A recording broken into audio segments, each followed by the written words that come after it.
সংসদীয় আসন ফিরিয়ে দেওয়ার দাবিতে বাগেরহাটে আবারও 3 দিনের হরতাল কর্মসূচি ঘোষণা করা হয়েছে।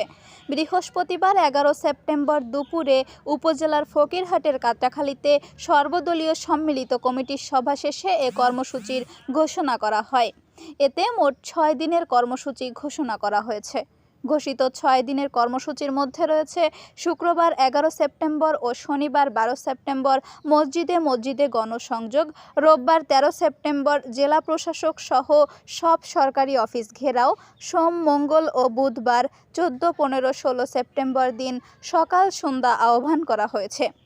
হরতালের মধ্যে রাতের বেলায় সকল প্রকার যানবাহন চলাচল করবে বলে সিদ্ধান্ত নেওয়া হয়েছে।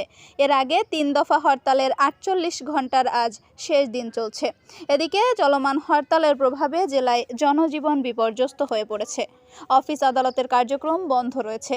সড়কের মোড়ে মোড়ে টায়ার জ্বালিয়ে ও কাঠের গুঁড়ি ফেলে অবরোধ করা হয়েছে।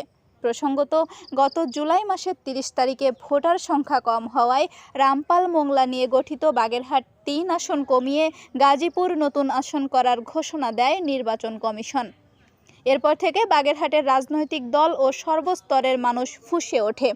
পরবর্তীতে গত 25 আগস্ট নির্বাচন কমিশনে বিভিন্ন রাজনৈতিক ও স্বেচ্ছাসেবী সংস্থার সঙ্গে এ বিষয়ে শুনানিও করে, কিন্তু তাতে কোনো কাজ হয়নি।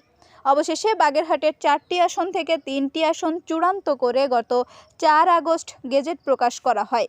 নির্বাচন কমিশনের নতুন ঘোষণা অনুযায়ী বর্তমানে সদর চিতলমারী মোল্লাহাট নিয়ে বাগেরহাট 1, ফকিরহাট রামপাল মোংলা নিয়ে বাগেরহাট 2 ও কচুয়া মোরেলগঞ্জ শরণখোলা নিয়ে বাগেরহাট 3 সংসদীয় আসন ঘোষণা করেছে নির্বাচন commission. Desk report, Mongla post.